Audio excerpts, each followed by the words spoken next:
Back, may I humbly invite the nominee to take his seat.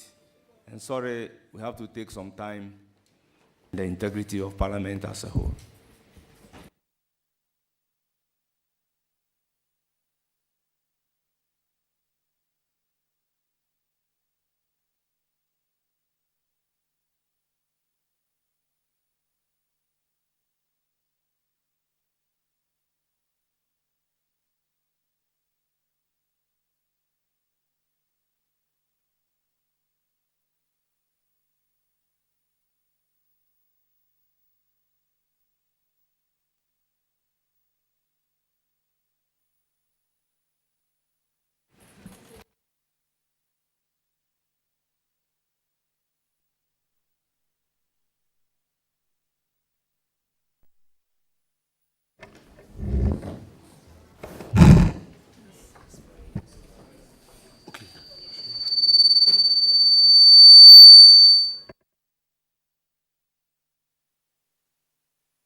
Clerk of the committee, may you proceed to swear the nominee.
The majority members of the appointment committee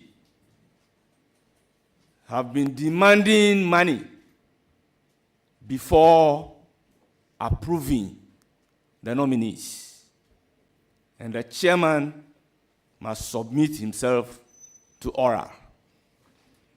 Let me place on record that I am ever ready to submit myself to oral.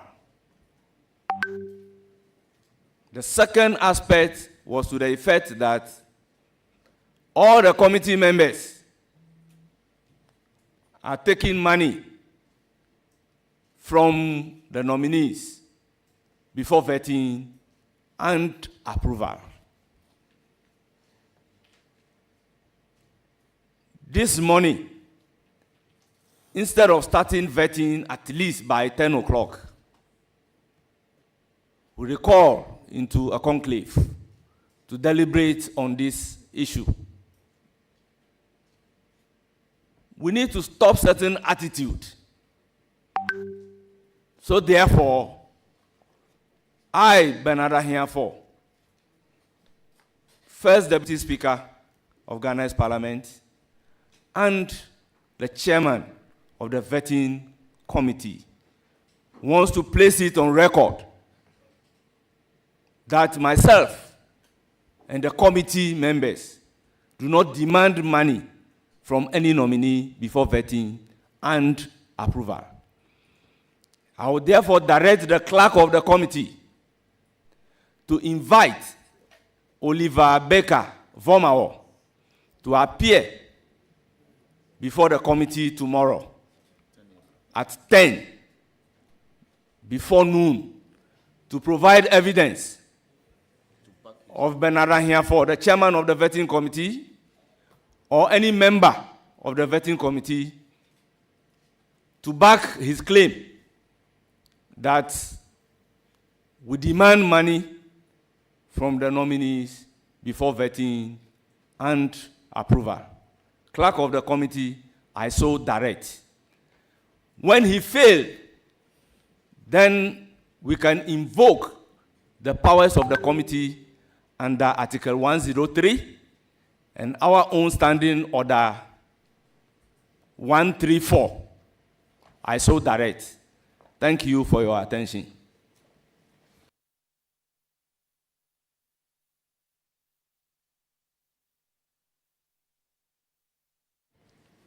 I give the floor to the first Deputy Whip, Minority. Thank you, Chairman. Having listened to you, I'm very shocked at some of the words attributed to the committee. Even though I have cited some of these allegations leveled against the committee and the statement made by you, the chairman. And for the benefit of the doubt, Chairman, what I have cited in some section of the media is to the effect that, and I quote, attributed to Oliver Baka Vomao, NDC members on the vetting committee takes money from Mohammed's ministerial nominee before approving them. The deputy speaker must subject himself to oral. Chairman, you are chairman because this committee is existing. And irrespective, we being members of this committee, you are leading us. If there is reputational issues with regards to yourself, it means that the entire members of the committee is affected. And Chairman, if you read clearly Article 1036, and for the benefit, I'll read 1036 of the 1992 Constitution. A committee appointed under this article shall have the power, right, and privileges of a high court or a justice of the high court at a trial for. And then I emphasize on A and B, enforcing the attendance of a witness and examining them on oath, affirmation or otherwise, or compelling the production of documents. Chairman, you are admitting to the fact that this has come to your attention. It's a reputational issue. And I don't see why members of this committee should continue with this vetting today because our reputation is at stake. These are some of the perception out there that when you see perception index in terms of corruption, Parliament is within the first 10. And I think that we should not continue with today's vetting, not for the fact that the nominee have done something wrong, but for the fact that the reputation of our chairman and members of the committee is at stake here. If you remember very well, in the 8th Parliament, members of the appointment committee, and if I may mention name, the Honorable Samuel Akudjo Toa-Blakwa had to resign from the appointment committee because of matters of this nature. And I think that we should not continue with the vetting today until, as you have directed, the clerk of the committee write to Mr. Vomoro to appear, if otherwise, to produce evidence of any allegation that he has leveled. So, Chairman, I think that we should not continue with today's vetting. It should be suspended until this matter is dealt with. We have no moral right as a committee to continue with this if we have our reputation being tainted with corruption. I thank you, Chairman. Thank you very much. I will give the floor to Honorable Roxanne Nelson. Kwame Eche Dapamoko. Chairman, thank you very much. Chairman, I rely entirely on your submission and adopt same as mine and add that my brother, the first Deputy Chief Whip on the minority side, to, with all due respect, recant. We cannot, as an organ of state, allow comments, however derogatory or defamatory they may be, to affect adversely the ability of Parliament to carry out its mandate. We are engaged in a very important exercise of state. And in the triumvirate of approval process, nomination, prior parliamentary approval, before formal appointment, if we allow comments to, as it were, compel Parliament to not perform its role in the 3 steps leading to formal appointment of ministers of state, then the executive will be dysfunctional. The executive will be rendered incapacitated to perform its function. Because you see, we do not know how long these boycotts, so to speak, may last. So it may not be the remediable step to take. What the chairman has done is the appropriate thing under law. So we must abide how that process will be given effect to tomorrow. It's not next year, it's not next month, it's not next week, it's tomorrow. So I pray you that pursuant to Order 39, Sub-Rule 1 of our standing orders, Chairman, with your leave, if I may read, it's to the effect that a stranger who is guilty of contempt of Parliament or in breach of parliamentary privilege is liable to a fine not exceeding 250 penalty units or a term of imprisonment not exceeding 1 year or to both. So there are penal regimes that are already laid down clearly for a conduct that is contumacious of the powers of Parliament, if it is so established. So I pray you, my brother the whip, let's by all means do what we are appointed to do today. And when we are done, we'll see whether the clerk has also carried out its functions as expressly directed by the chairman of the committee, so we can make progress. These matters, like you alluded to, and the chairman forcefully put it out, every election cycle, members of this committee, and this committee, the membership is not standing. You see different faces every election cycle. So it's not as if there are permanent members who are accused of these things. It is as if the committee, when the season comes, they must willy-nilly be accused of such a thing. So we being new members, the chairman is a new chairman.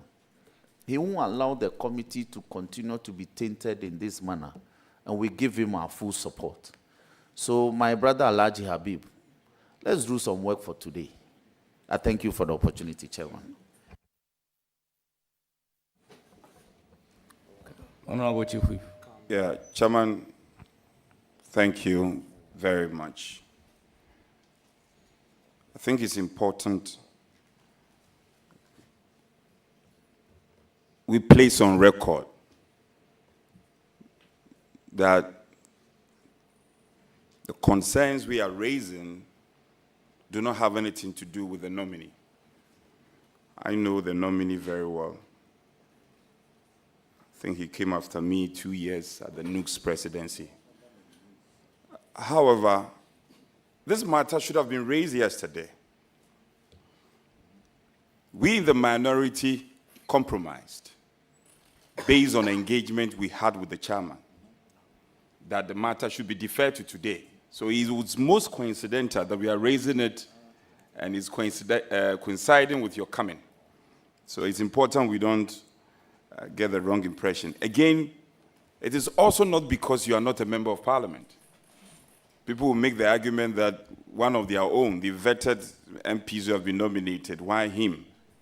It is also, that reason can't also be cited. Mr. Chair,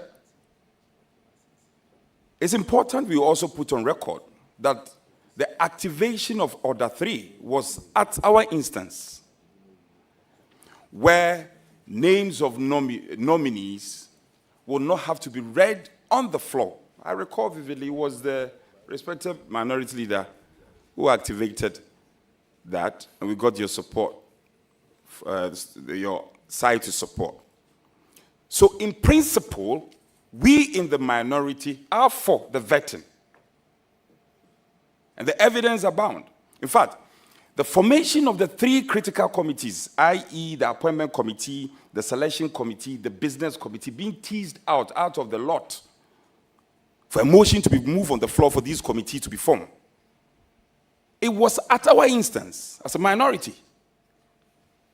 Let's get it clear. So we are not obstructionists. The intent is not to obstruct government business. These wild allegations are becoming one too many in our country.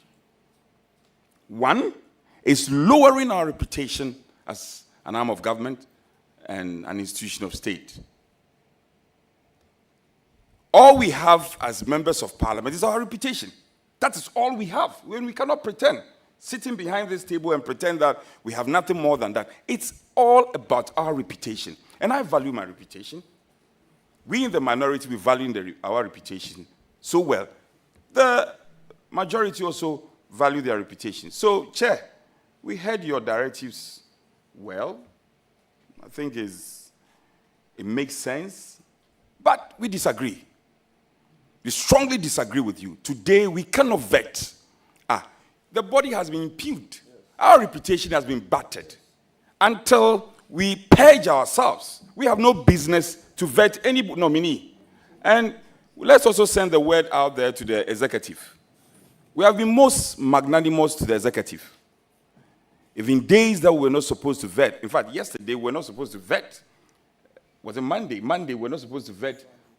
Friday we were not supposed to vet. We did all that to hasten the process and to facilitate vetting. So, Mr. Chair, consider your position again. Your directives make sense, but we in the minority cannot comply. Today, we can't vet. And it's not personal. Honorable nominee is not personal. We cannot vet. We value our reputation. We will not allow our reputation to be battered further. So, in a nutshell, until this matter is resolved and we are purged, we in the minority will not vet. We will not. And let's send this signal out there. If the majority do not value their reputation, we value our reputation. Today, we are not vetting. Chairman, I look into your eyes with the greatest of respect. We will not vet. I thank you. Thank you very much. I have listened to both sides of the House. Okay, so I will recognize. Thank you very much, Mr. Chairman. I've served on this committee for more than 2 terms. And I must say that I'm highly affected by the accusations and the perception out there that we have been found to be taking monies from nominees before approving their nomination.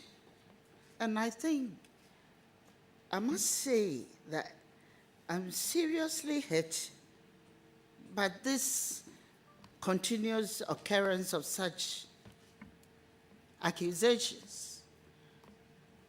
And as a group, the minority, I feel that in order to protest and purge ourselves of this accusation, it is very important that we call over the vetting now. Because for the simple reason that members of this committee for this particular term are not just any group of people. Most of us are the leadership of the party, of the parliament, and it is very important that we purge ourselves of that accusation before we can continue with the vetting. This is my submission. Thank you very much. Thank you very much. I'll give the floor to Honorable Hajaladi. Thank you, Chairman. Mr. Chairman, I think we've deliberated for quite a long time. I have listened again to our brothers and sisters on the other side. I appreciate all that you have said. And we agree with you that our reputation is at stake. No two ways about that. Because all we are talking about is out there. But like I earlier on suggested, today, the vetting today is what I have continuously pleaded with you, that let us continue, let's put a human face to it. Because, one, we have not communicated to those who are here today. But here we are saying that we have no issues with them. Two, they are here already. Three, for some of us, it is today and now that we have been involved in the discussion. We might have heard all that, those things on social media. But once we are working as a team and we are discussing as one people, because being members of the same committee, we are each other's keeper. I will continue to plead that you kindly treat whatever is on the table with some human face, so that at the end of the day, those who are here will not see us as extending another person's pain onto them. You have, though out of not using the mic, asked whether I have taken money. Money cannot be everything. Money cannot be everything. I think our reputation is highest. If it were for money, some of us maybe would not be here.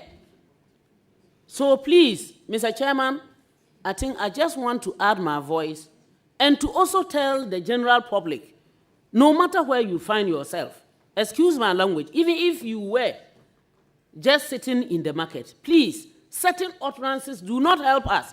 It doesn't help us in any way.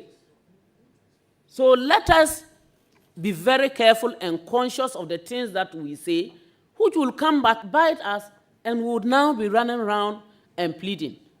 So the minority side, I wish to still urge and plead that you should forgive and forget, and let us continue.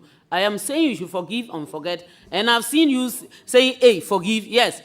If you think that we are not going the same way you want, you forgive us, because this is how we also look at it. Thank you very much, Chairman. But your side, it's not like we are not forgiving. Honorable Anodompre, I think you have not recognized me. A bite on this issue. Yeah, but I just wanted to, as a follow-up, it's a follow-up to my good friend. You see, it's not like we don't want to forgive. We care, but I also want to ask you a question. The first allegation was directed at your side, majority side, and then the chair was robbed in. Is it the case that you don't care about your reputation? But don't forget, this is an institution. Parliament. Parliament has been impugned. We don't even have a basis to sit here. You are told you are corrupt. You've been taking money from nominees before you sit, before you approve. And then, shamelessly, you still come and sit. Oh, yes. I'm speaking in context. You still come and sit. Honorable member, please withdraw the word shamelessly and proceed. Well, withdraw. Please withdraw. I said in a certain context, but if it's the case that is offensive, it's withdrawn. You have been accused. You are being discussed in the media as taking bribe, and you don't find it offensive. And you say that we should forgive. We won't get to the bottom of it. We should still come and sit here and behave as the ostrich. Nothing is happening, and we go ahead.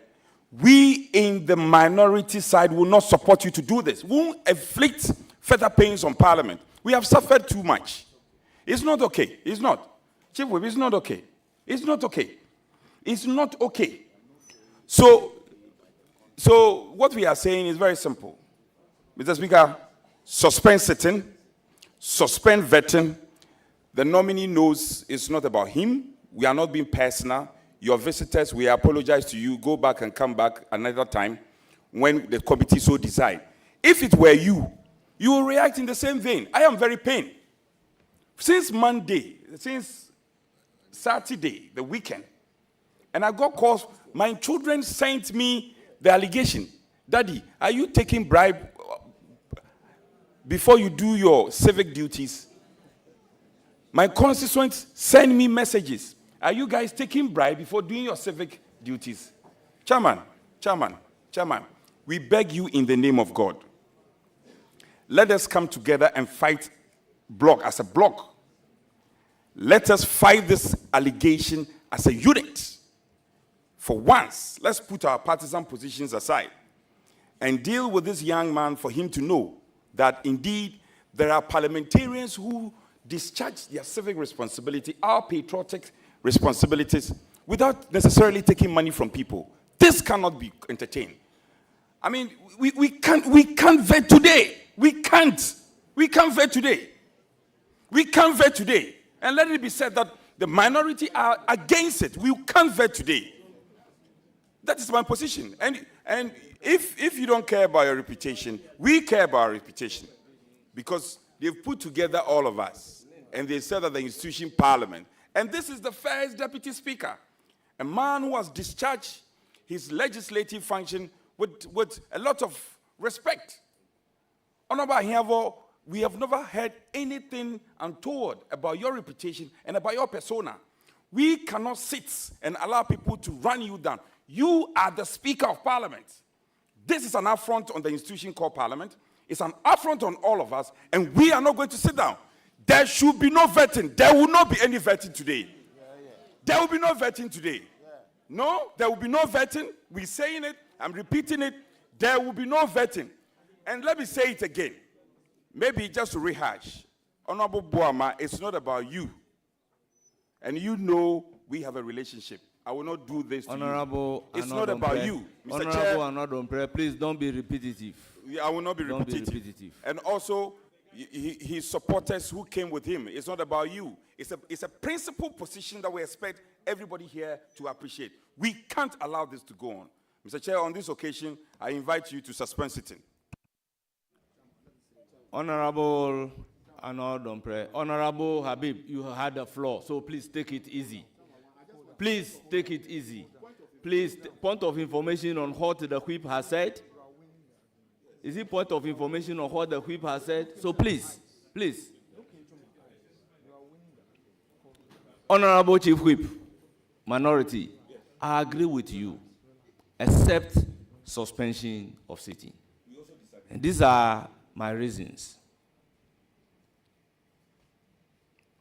I want to place it on the floor that myself and the majority side, we care about our reputation. We very much care about our reputation. We are a country of over 33 million. If you allow a derogatory statement from one person to bring the country to a halt, then I do not think we are doing a good service to our mother country. In the spirit of serving our mother country, I plead and urge upon the minority members to let us do the vetting today. My second reason is to the effect that if you suspend vetting today, the impact will not be on the person who made the derogatory statement, but the impact will be on the nominees we have programmed today to vet.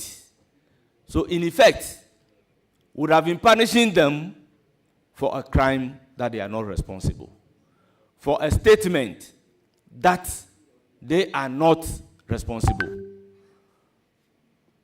We have fixed tomorrow to deal with the maker of the statement.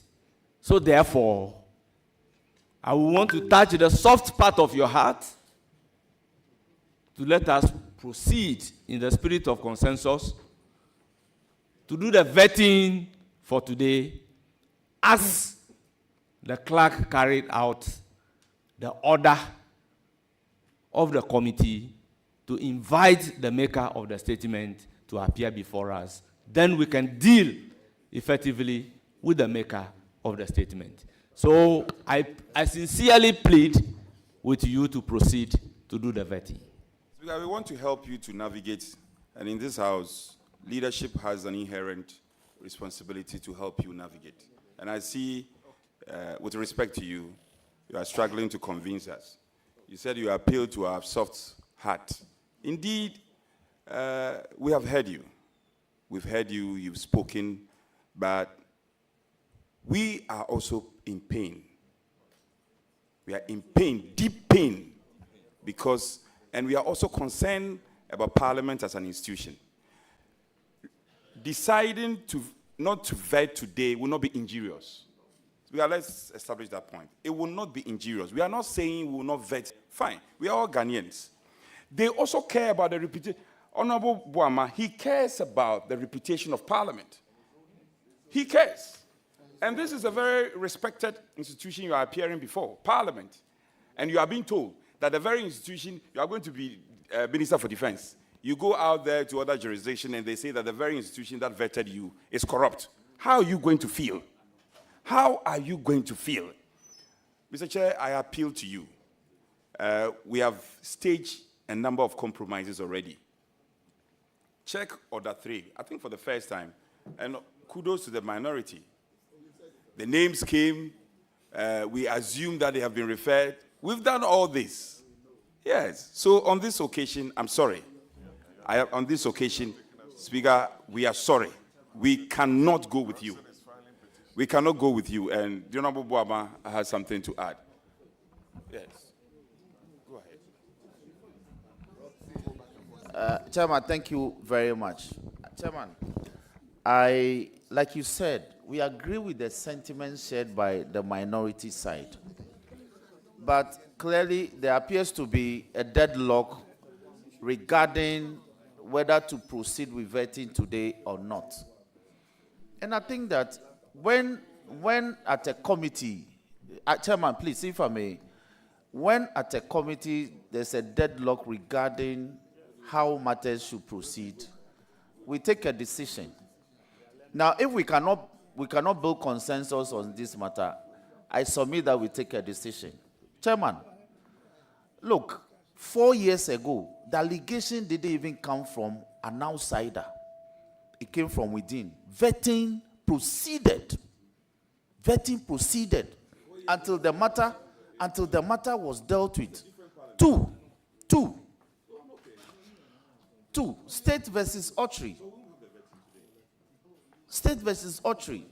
A multitude of suspicions do not constitute proof. So Parliament cannot be incapacitated from performing its functions because some persons have made some allegations. 3, Mr. Chairman, a procedure has been provided under law for which we have a remedy to deal with this matter. That procedure, Chairman, has been properly invoked. So this further submission that until we resolve the matter in pursuance of that procedure, we cannot continue to work as an organ of state. With all due respect, it's untenable. Chairman, 4, government business. And as the majority chief whip, who is the avant-garde of government business, I think that government business cannot be incapacitated this way. Otherwise, tomorrow, there will be an orchestrated people who will be sending defamatory comments about Parliament, because they know that Parliament will react like an ale to heat. That once a defamatory comment is made, Parliament will recoil from performing its functions under the Constitution. So I've been pleading that, Chairman, we have heard all the arguments at conclave. So let us proceed to work, to do some work today. Honorable Anodompre. Yes, my reputation has been questioned, but there's a procedure provided properly invoked under law for that to be dealt with. So I cannot, no, a suspicion does not render me impure. Yes, but that forum is for tomorrow. So, Chairman, it appears that as for the committee, we must do some work appointed to us under the Constitution today. I pray you, let's make progress. Chairman, I recognize Honorable Order Patrick 284, Please. let's make progress. Please, we haven't gotten to Order 284. I am the chairman. If you get to Order 284, I'll announce it and call the clerk to take over the proceedings. But we are at a stage still building consensus. Thank you very much, Chairman. Chairman, I believe the minority has made a position known on this very disappointing allegation by Boamah. Mr. Speaker, Mr. Chairman, the integrity of colleagues are on the line. Parliament's own image is on the line. Your own image as a practitioner for over 25 years or 23 years is on the line. Mine, 16 years, is on the line.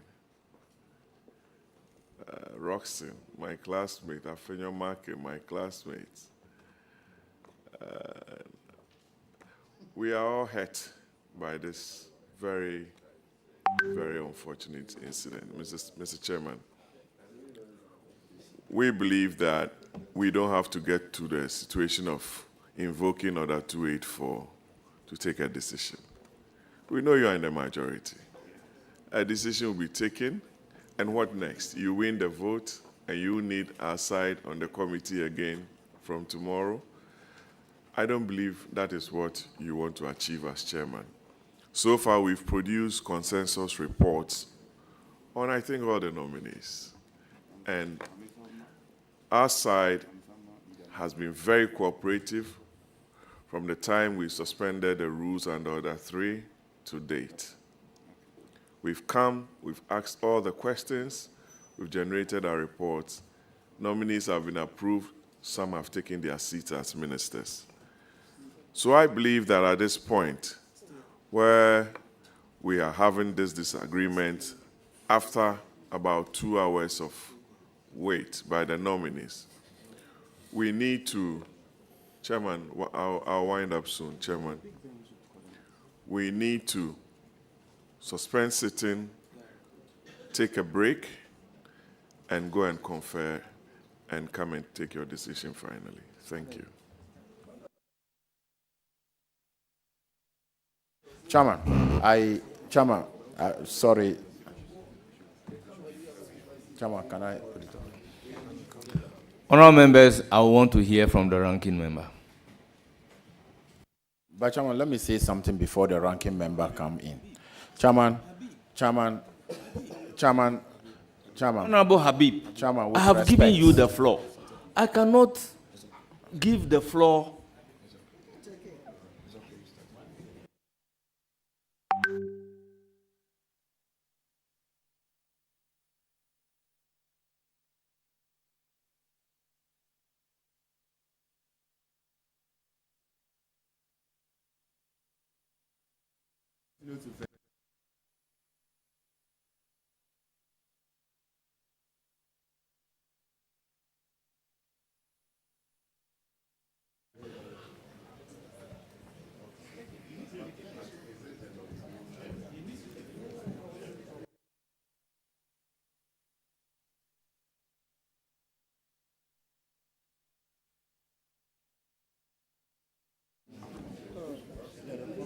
Chairman.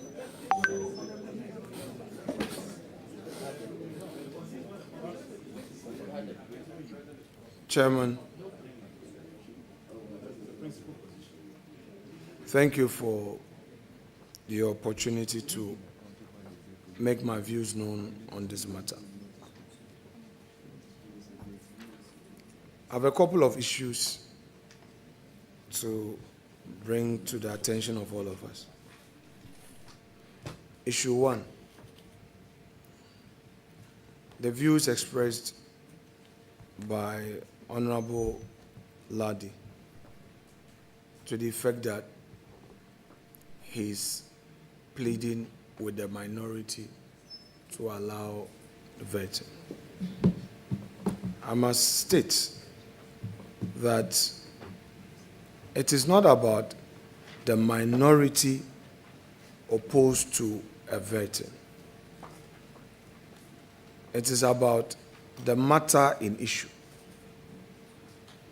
which is an express statement which alleges that the chair of this committee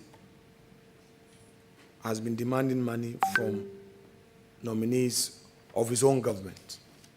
2, that the members of the majority caucus who are members of this committee, the NDC members of this committee, have been demanding money from its own nominees.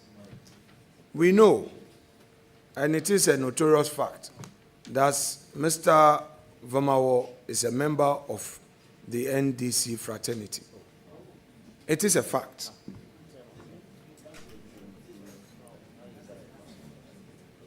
This posture of people not allowing views to be expressed must be stopped.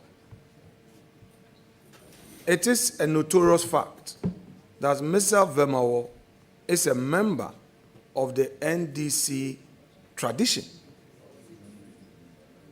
And this is coming from him against the NDC members on this committee, with its vicarious effect on the entire members of this committee. So raising, yes.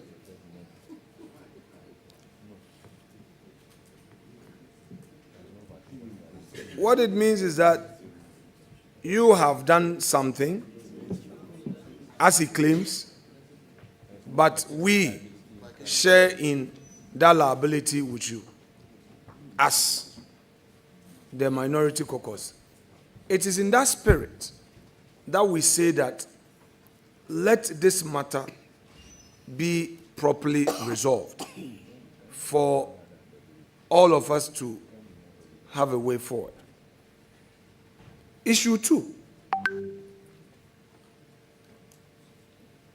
That I anchor on the submission by my respected classmate, Roxanne Eche de Fiamapo. He argues that in the circumstance, Order 284 should be triggered.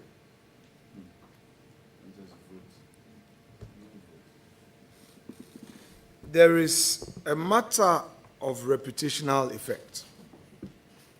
And you are saying that, well, the NDC side of this committee doesn't care.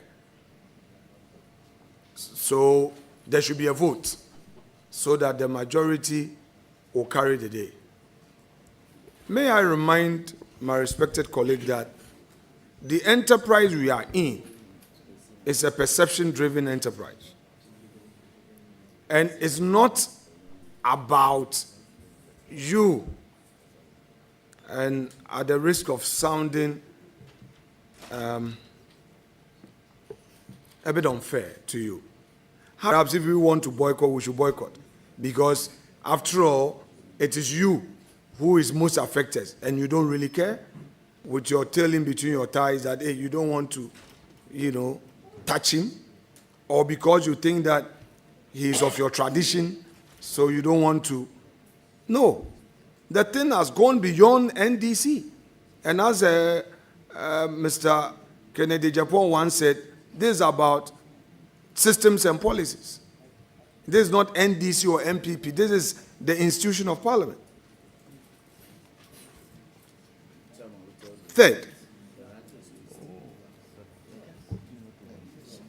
Third issue.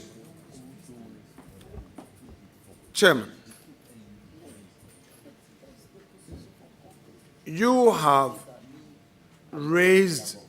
directed the clerk to the committee to invite the, I wouldn't want to say contemnor, but the person who is making this allegation. He put it on social media, and media houses, traditional media houses, are discussing this matter and all.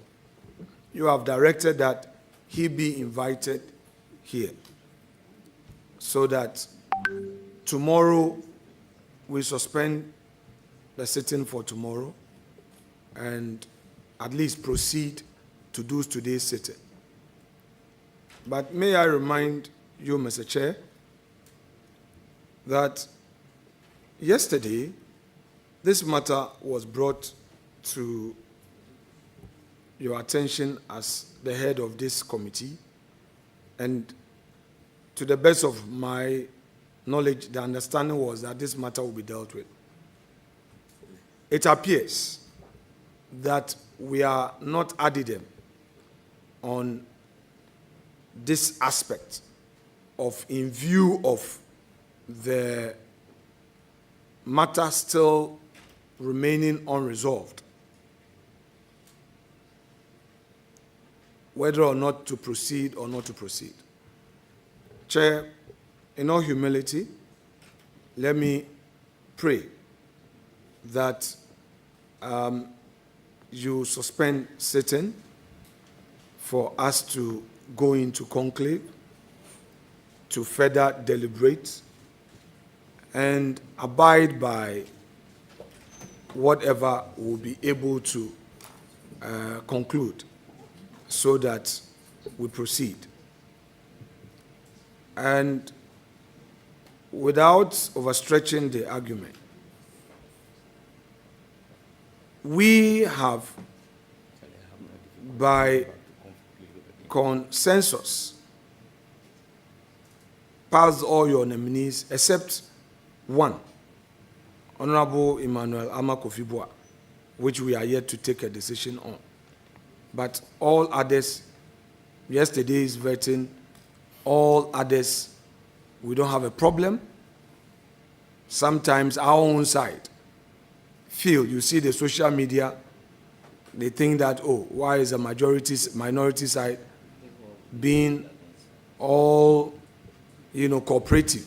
But we know that in governance, you don't oppose for opposing sake. You must find reason. So we are ready to take responsibility just for the sake of our democracy. So that side, we don't have a problem. Where we have to say no, we'll say no. Where we believe that this one, we've been in government before, so we know that the wheels of government must be in motion, and we must have cause to say no or yes. So, Chairman, if you would agree with me, I conclude by saying that let us take a short break and then come back to know with direction. To overrule and say that you are the chair and that we should proceed would not be most appropriate, in my humble view. I don't want to borrow the words of Honorable Minister for Roads and Highways, who, when I was in majority and I was the leader of the House, he once said that, leader, if you want to proceed to lay your paper, there will be chaos in the House. I don't want to borrow his words. Honorable Governors Kwame Agboja openly said on the floor that merely laying a paper which will not even amount to a vote, would lead to chaos. I'm not of that school of thought. So please, you oblige us, let's have a break and then discuss, and then we can come back. Honourable members, order. Honourable members, order. In fact, I have heard a lot saying and creating the impression as if we, the majority members, do not care about reputation, our reputation. I am placing it on record that we very much cared about our reputation. Let me also place it on record that we are just from conclave. Issues are settled on conclave. It is clear from the narration that the minority have made their mind that they don't want to take part in the vetting. It is about 1 o'clock, and we program to start vetting at 10 o'clock. So let their language be clear that they do not want to take part in the vetting. I don't believe in a situation where, at conclave, we take certain decisions, come before the public, and then decide to do otherwise. Now, he mentioned yesterday, he was not in the country yesterday. And it is true, the minority whip wants to raise this particular issue yesterday. And I said, as a committee, let us deliberate on the issue first. I do not think I am wrong requesting that. Let's deliberate on the issue first, because I believed in consensus. You walk to a meeting and say, this is what I want to raise. So if I said, let's deliberate on the issue first, it doesn't mean I am preventing you from deliberating on the issue. There was nothing that yesterday vetting should not occur because somebody in the public tries to damage the reputation of the chairman of the vetting committee and, in effect, members of the committee. Honourable members, let me also place on record that my little knowledge about criminal law tells me that there is no vicarious liability when it comes to a crime. This is a time-tested principle. Honourable members, the fact that police are always accused every day of corruption does not mean policing should not happen in this country. That is why I am pleading that we all care about our reputation. But there is a procedure available to deal with the person who make the statement. So tomorrow, we'll deal with the maker of the statement. So the maker of the statement, for God's sake, is not before us. So how can we be doing this? So once again, I plead with my colleagues that let's proceed and do the vetting, and tomorrow we'll appropriately deal with the maker of the statement so that he should bring the evidence that I have demanded money from any nominee of His Excellency, the President. So I plead with you. Speaker, we've heard you loud and clear, and you also lamented on a number of issues. We want to respectfully suggest to you, and for the conclave, you can have as many conclave as you should, if need arises. So we have to take a look at that again. Well, we'll rise for just 2 minutes. 2 minutes. Did you suspend for 2 enough. minutes or rise for 2 2 minutes? minutes will not be enough.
back and front.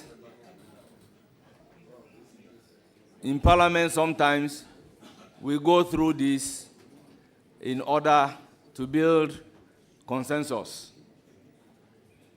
We are proceeding with the vetting. Fortunately, I have seen a social media publication again, ostensibly coming from Oliver Baka Vomawo, JFM, that he is prepared to appear before us tomorrow. We are also in readiness to receive him.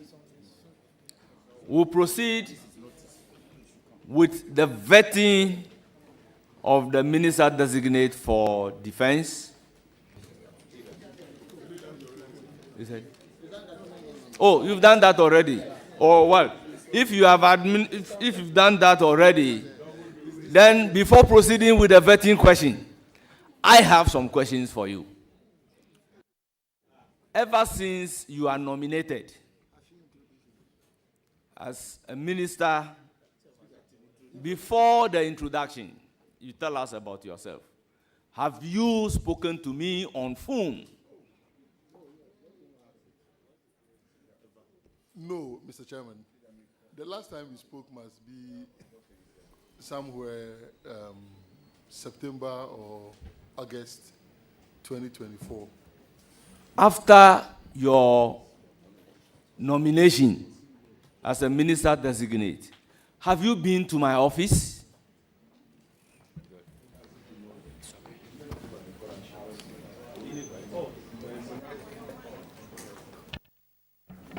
No, Mr. Chairman.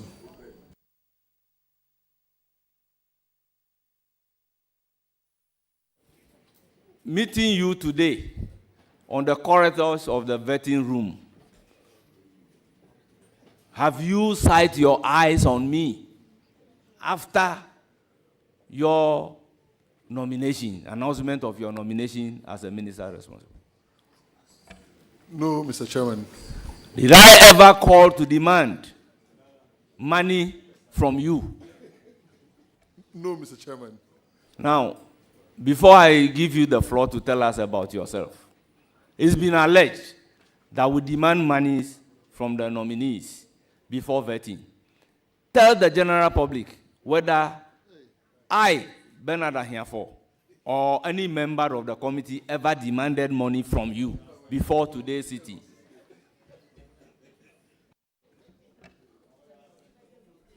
Mr. Chairman, I've not received any such call, and so that is what I can say.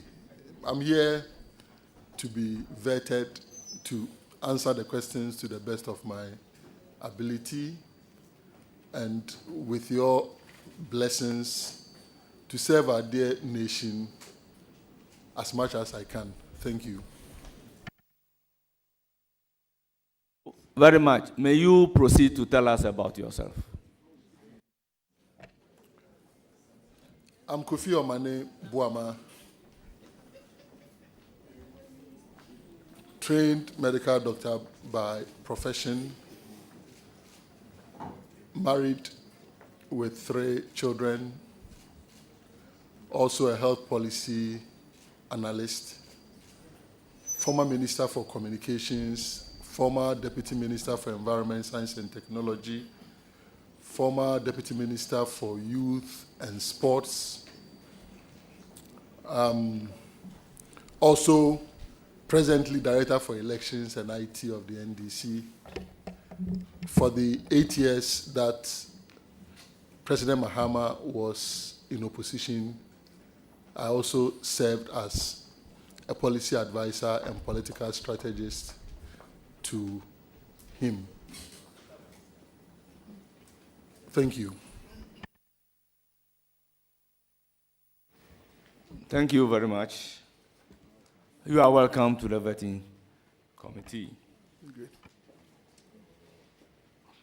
Honourable members, will proceed by taking questions from the members of the committee.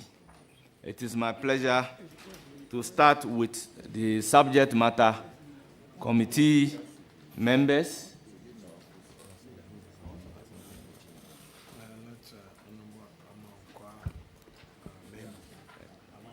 So I give the floor to Honorable Amankwa Menu. Thank you very much, Mr. Chairman. Let me take the opportunity to congratulate Dr. Kofi Omane BoamahMinister for his nomination. And also let me take this opportunity to welcome to this vetting room some past officers of the Ghana Armed Forces. I can see some past CDS and some 7 officers. They are so welcome. Doc, congratulations once again. We all know that Article 210 creates the Ghana Armed Forces. Now, the Ghana Armed Forces is a creature of the 1992 Constitution, charged with the responsibility of defending Ghana. We have men and women who go through sacrifices, and the sacrifices they go through emanate from the kind of training they go through.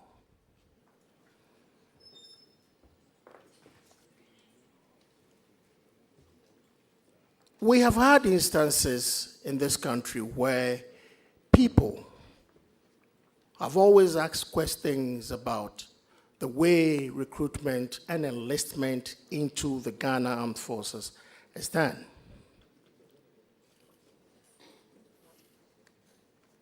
If you are to look at what members go through, I mean members in uniform, soldiers, our men and women in uniform go through. Obviously, if you do not meet a certain criteria, it will be very difficult for you to really do the kind of job they do. As a minister,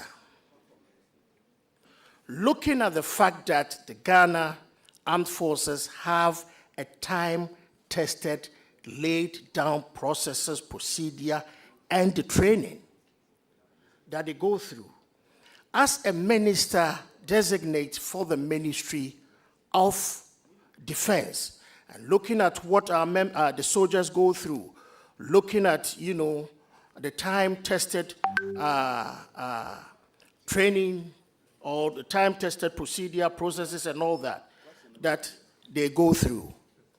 As a minister, would you at any time circumvent this time-tested processes and procedure for enlistment and recruitment into the Ghana Armed Forces for political expediency?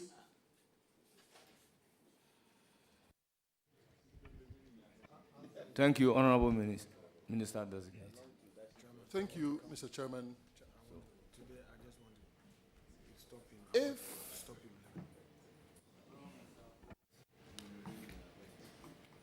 Chairman, in the early days of the vetting process, a need arose for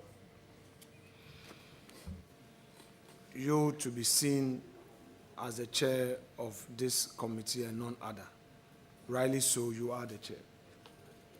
I want, for the last time, plead with those who come here as friends of committee, especially from the majority, to allow decorum, what we call decorum, to manifest at this committee.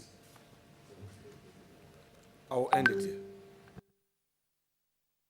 Proceed to give your answer. Thank you very much, Mr. Chair. Knowing the Ghana Armed Forces that I know, and from where I sat about 17 years ago, if you circumvent the procedures, the rules of engagement, and you get enlisted or recruited, you are likely to suffer. And there have been some dire consequences. Some recruits have died on day one. I remember at 37 Military Hospital, there was even someone who was in training. Not that the person was flat-footed, but it was almost there. Severally, the person had to come on admission. If you have a heart condition and the systems are circumvented and you are enlisted or recruited, you are just jeopardizing your life. And so, looking at it purely from the medical point of view, I'll be the first person to advise you, if you genuinely don't qualify, not to attempt it. Let's face it, I recall 1997, when I visited, the person is still a serving officer, so I don't need to mention the name.